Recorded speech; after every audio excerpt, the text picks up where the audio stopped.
আপনারা নিশ্চয়ই খেয়াল করেছেন যে এখন নিউজ প্রিন্টে বা টেলিভিশন মিডিয়ার দৌলতে যে রাশিয়া একটা ক্যান্সার ভ্যাকসিন আবিষ্কার করেছে, যে ভ্যাকসিন তারা ফ্রি অফ কস্টে দেবে এবং 2025-এর আর্লি থেকে তারা রাশিয়ান পিপুলকে ফ্রি অফ কস্টে দেবে।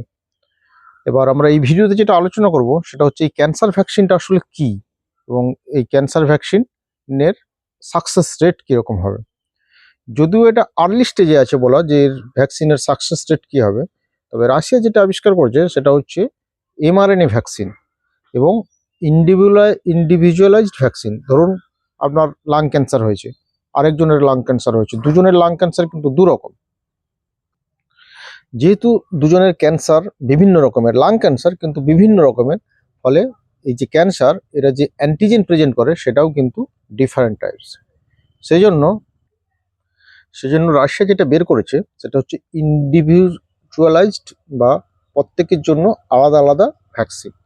সেটা কিভাবে সম্ভব? যেহেতু একটা এমআরএনএ ভ্যাকসিন তৈরি করতে মিনিমাম 2 থেকে 3 বছর সময় লেগে যায়, তাহলে ইন্ডিভিজুয়ালাইজড ভ্যাকসিনটা হবে এরা এআই টেকনোলজি ইউজ করে করছে, যেটা আধ ঘন্টা থেকে 1 ঘন্টার মধ্যে তৈরি করা সম্ভব। এবার এই ক্যান্সার কেমোথেরাপিটা কি?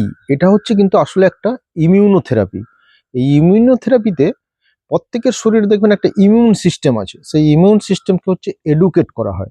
এডুকেট করলে এ কী করতে পারে, একটা রেকগনাইজ করতে পারে কোনটা ক্যান্সার সেল, কোনটা শরীরের নিজস্ব সেল।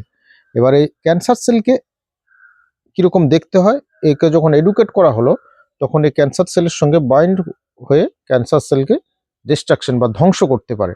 এর ফলে দেখা যাচ্ছে যে যারা লেট স্টেজে, স্টেজ 3-4 এই স্টেজেও পেশেন্টকে যদি এই ভ্যাকসিন এমআরএনএ ভ্যাকসিন দেওয়া হয় তাহলে কিন্তু এরা ক্যান্সারের যে প্রোগ্রেশন বা ক্যান্সারের সাইজ বৃদ্ধি সেটাও কমিয়ে দেয়, ক্যান্সারের মেটাস্টেসিসের চান্সও অনেকটা কমাতে এরা সাহায্য করবে।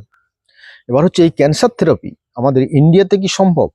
এটা কিন্তু কস্টলি এবং ভেরি মাচ কস্টলি। যেহেতু নতুন আসছে, এর প্রসেসিং চার্জ, তৈরি করার টেকনোলজি আমাদের ইন্ডিয়াতে আসতে কিন্তু অনেকটা দেরি হওয়ার সম্ভাবনাই বেশি।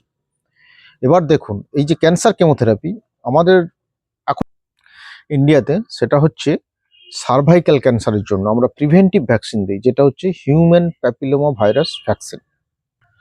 দেখা গেছে যে আমাদের ইন্ডিয়াতে সার্ভাইকাল ক্যান্সারের যে পেশেন্ট, তার হচ্ছে ইন্ডিয়া হচ্ছে বিশ্বের মধ্যে প্রথম কান্ট্রি, সবচেয়ে বেশি এখানে সার্ভাইকাল ক্যান্সারের পেশেন্ট আছে।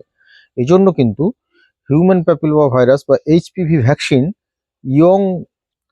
ইয়ং অ্যাডাল্ট ফিমেলদের দেওয়ার জন্য সার্ভাইকাল ক্যান্সারের যে সংখ্যা সেটা কিন্তু একদম ড্রামাটিক্যালি অনেক কমে গেছে বা ড্রাস্টিক্যালি অনেক কমে গেছে।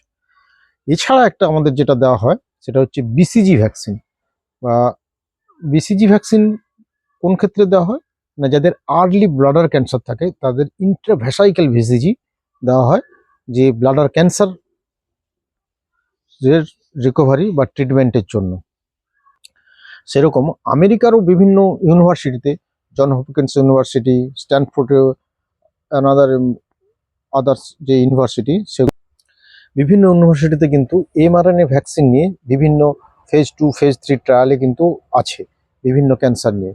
কিন্তু individualised vaccine, mRNA vaccine technique কিন্তু রাশিয়াই প্রথম বিশ্বে নিয়ে আসছে। এটা যদি সাকসেসফুল হয় তাহলে কিন্তু অদূর ভবিষ্যতে ক্যান্সারের ট্রিটমেন্টের একটা নতুন দিগন্ত খুলে যাবে।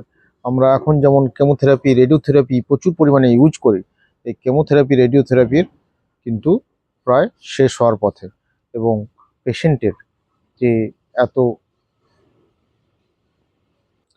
অদূর ভবিষ্যতে আমাদের ক্যান্সারের যে ট্রিটমেন্ট প্রোটোকল পুরো চেঞ্জ হয়ে যাবে, কারণ তখন রেডিওথেরাপি, কেমোথেরাপির আর কিন্তু অত প্রয়োজন হবে না। যদিও এমআরএনএ ভ্যাকসিন খুব কস্টলি এবং এটা ইন্ডিভিজুয়ালাইজড ভ্যাকসিন তৈরি করার যে ইনফ্রাস্ট্রাকচার ভারতে তৈরি হবে কিনা অন্তত বিগত 5 বছরে, আগামী 5 বছরে, এটা কিন্তু একটু সন্দেহান ব্যাপার।